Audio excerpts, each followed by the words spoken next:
Olá, seja bem-vindo ao dia 71 da nossa jornada de leitura bíblica Mostra-nos o Pai. E para hoje estamos finalizando o livro de Números, dos capítulos 34, 35 e 36. E eu quero meditar aqui com vocês no capítulo 36 de Números. E também a porção do Salmo 10. Mas eu quero meditar com vocês aqui no capítulo 36 de Números. Mas antes de chegar no capítulo 36, eu quero falar com vocês do finalzinho do capítulo 35, que fala o seguinte, dos versos 33 e 34. Nossa, é um trava-línguas, mas vamos lá. 35. 33 diz o seguinte: Não profanem a terra onde vocês estão. O derramamento de sangue profana a terra, e só se pode fazer propiciação em favor da terra em que se derramou sangue, mediante o sangue do assassino que o derramou. Não contamine a terra onde vocês vivem e onde eu habito, pois eu, Senhor, habito entre os israelitas. Aqui fala sobre os crimes de sangue. E o que me chama a atenção? Que assim, o sangue derramado inocente, ele profana a terra. Olha que forte isso, é muito forte. Não é à toa que quando Caim mata Abel, Deus fala para Caim: o sangue de Abel clama da terra. Clama, o sangue do seu irmão está o quê? Clamando por vingança. E é muito louco, assim, é um mistério, assim, extraordinário, o mistério que há no sangue. Por quê? Porque ao mesmo tempo que o sangue derramado, o sangue inocente, ele profana a terra, o sangue de Jesus purifica e santifica a terra. Uau! O sangue que Jesus verteu na cruz nos purifica, em todos os lugares onde foi profanado por causa do pecado. Deus detesta o assassinato. Deus detesta o assassinato. Aí você vai falar assim, ué, mas por que que o Senhor então autoriza assassinar assim, assim, assado? O Senhor sempre zelou pelo nosso coração. Ninguém mata o outro simplesmente porque, eu não tenho nada para fazer, deixa eu matar. Não. O Senhor nos deu leis, nos deu maneiras, nos ensinou a viver segundo a vontade dele, para que a gente ande em santidade e não para que a gente fique testando os limites do Senhor, do que pode ser feito, do que não pode ser feito. Não. O sangue humano derramado na terra profana a terra. E é interessante pensar assim.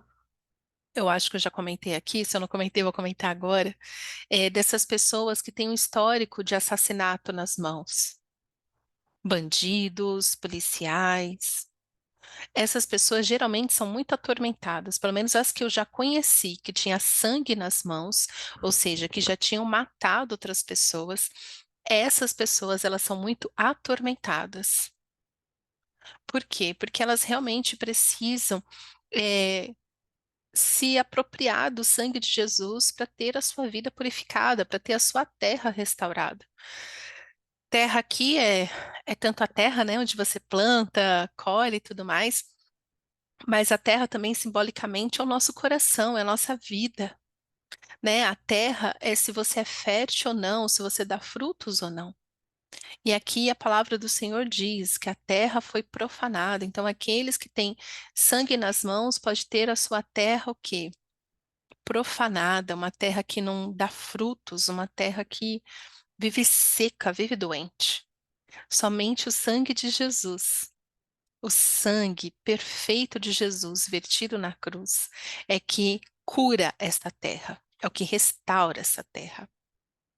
O sangue de Jesus santifica a terra. E é por isso que nós precisamos cada vez mais de Jesus, porque na medida que nós andamos em santidade, por temor ao Senhor, nós somos lavados no sangue de Jesus, nós somos purificados pelo sangue de Jesus. Aonde o pecado profanou, onde o pecado profanou as nossas vidas, O sangue de Jesus nos santifica, nos purifica, e assim nos tornamos aptos para ter uma vida que agrada ao Senhor, que agrada ao Pai. E aqui no capítulo 36 fala o seguinte: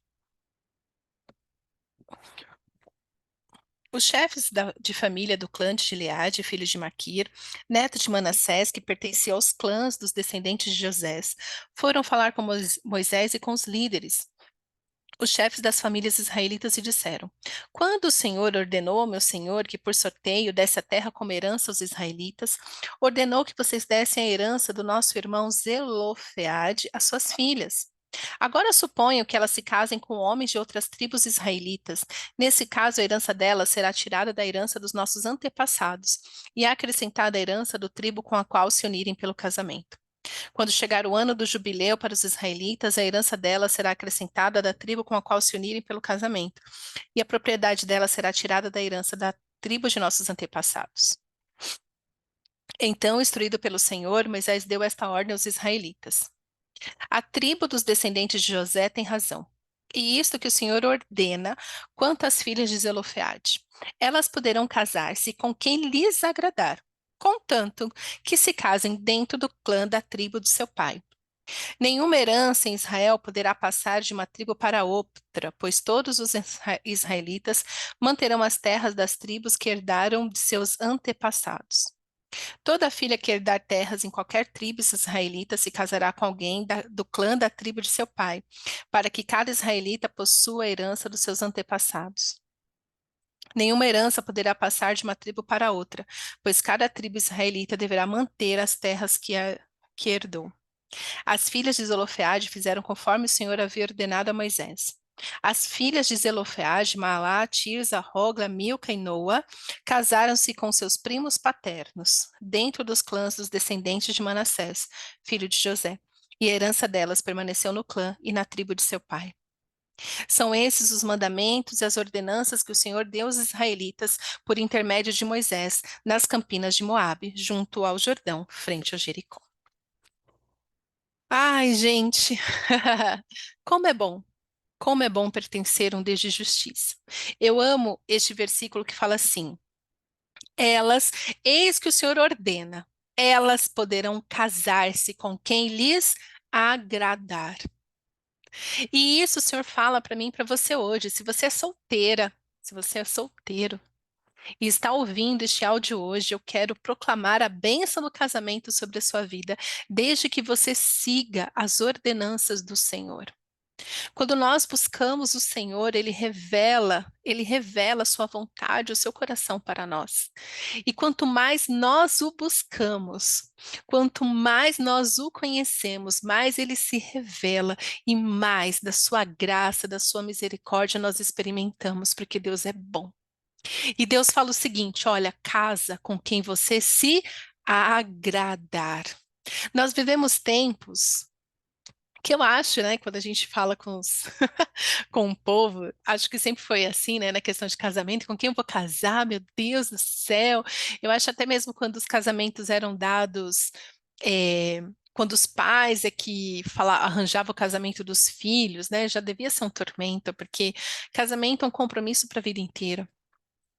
Mas eu amo que Deus fala, já aqui nos tempos, a gente está lendo em números, Deus fala assim: olha, casa com quem lhe agradar. A pessoa com quem você casar, você tem que ser agradável para você.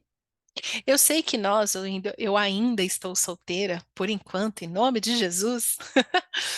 É, nós temos mania, né, de fazer listas e mais listas, né? Principalmente mulher, uma lista infindável de eu quero isso, eu quero aquilo.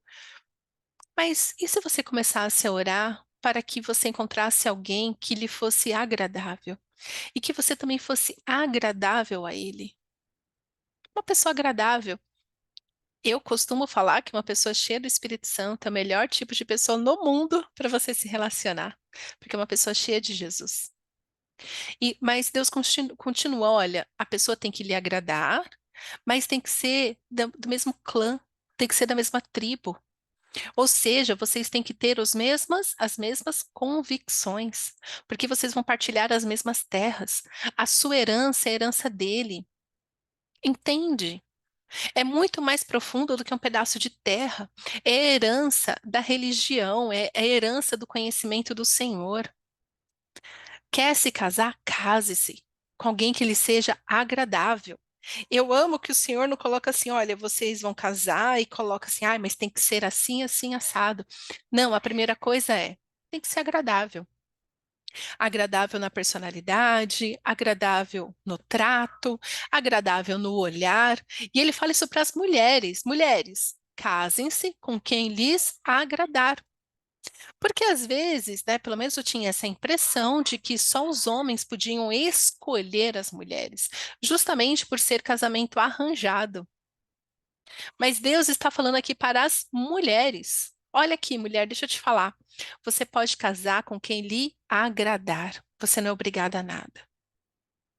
E o que eu vejo hoje, na maioria dos casamentos que estão sucumbindo, o que que acontece com esses casamentos? As pessoas estão casando com pessoas, por quê? Porque já deu a hora de casar, já passou dos 30 anos, já estou muito tempo solteira, já que não tem tu, vai tu mesmo. Ai, esses homens, ai, depois que casar melhor, eu vou casar com uma mulher porque ela é linda, mas não vê se a mulher ela é agradável. E homem, ele é mais bobinho do que mulher nesse sentido, né? Casa com a mulher porque ela é linda e a mulher é um traste por dentro. Não, case com alguém que lhe seja agradável. E alguém que seja da mesma tribo, da mesma fé. Alguém que seja, que creia no mesmo Deus que você crê. Aqui eles estão falando assim: olha, mas se elas forem casarem com alguém de outra tribo, elas vão levar o que é a nossa herança para outra tribo e nós vamos diminuir. Não é à toa que, assim, estamos cada vez mais carentes de famílias que amam Jesus. Até mesmo dentro da igreja, o que eu conheço de família crente meia boca não está escrito. Uns crentes muito meia boca, uns crentes assim muito sem Jesus. Ele fala assim, olha, se elas casarem com alguém de fora, com alguém de outra tribo, elas vão levar, mas assim, vai se lá se misturar com eles, vai se tornar posse deles e a gente vai diminuir. A proposta do Senhor, o propósito do Senhor para nós sempre foi que nós multiplicássemos, que a nossa tribo crescesse, uma tribo que tem o temor do Senhor. E hoje nós precisamos de famílias, de crentes que compartilhem exatamente da mesma fé. Às vezes eu atendo casais que eu fico assim, gente, parece que vocês servem a Deus, a deuses completamente diferentes. Vocês têm conceito completamente distorcido de quem é Jesus, de quem é Deus, de quem é o Espírito Santo. E bastava ler a Bíblia para ler que case-se com alguém que lhe seja agradável, mas que seja da mesma tribo, do mesmo clã, que tenha a mesma convicção, que tenha a mesma tradição, que compartilhe a mesma terra, que tenha a mesma visão de fazer crescer essa tribo, de fazer crescer, expandir o reino. Pare de se misturar, né? O Senhor sempre falou sobre a mistura entre os povos. Deus nunca quis que Israel casasse com pessoas de fora, pessoas que não tinham a mesma fé. E o motivo é muito simples, porque você vai abandonar o Senhor seu Deus em nome do seu marido, da sua esposa. E aí a herança que era para ser sua, a, a herança que era para ser sua, você levou e se perdeu no meio do caminho, se perdeu no meio da terra do inimigo. Porque se você não está casando com uma pessoa que tem o temor do Senhor, você está se casando com alguém que não tem o temor do Senhor, uma pessoa que não tem o temor do Senhor, não tem os princípios que você tem, ou deveria ter. Essa pessoa vai te levar para lugares áridos, lugares que você nunca quis ir. É tempo de você escolher segundo o que o Senhor já falou para você escolher. Deus não vai te obrigar a casar com ninguém. Deus não tem uma lista infindável, né? É lógico que para alguns profetas específicos, né? Deus deu uma ordem específica, ó, você vai lá e vai se casar com fulana e não sei o quê. muito específico, mas até mesmo José, quando casou com Maria, já era um casamento que ia acontecer. Deus não obrigou José a casar com Maria, nem Maria a casar com José. Mas o que aconteceu? José quis desfazer o casamento e aí um anjo apareceu e falou: Não, José, pode continuar no casamento, porque isso que está acontecendo com Maria é provisão do Senhor para que a palavra dele se cumpra. E José, que já ia se casar com Maria, foi lá e efetivou, com honra, com graça, porque este é o nosso Deus. Deus é extraordinário no cuidado conosco. Deus se importa com os mínimos detalhes e ainda fala para você: olha, quem for agradável a ti, este eu abençoarei. Eu abençoarei desde que seja da mesma tribo, seja do mesmo clã. Estes terá a minha bênção. Então, case feliz, case com alguém que lhe é agradável, alguém segundo o coração do Senhor, e permaneça no temor do Senhor, porque é isso que realmente vale a pena. Amém?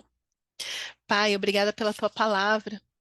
Obrigada, Senhor, pelo teu zelo, pelo teu carinho para conosco.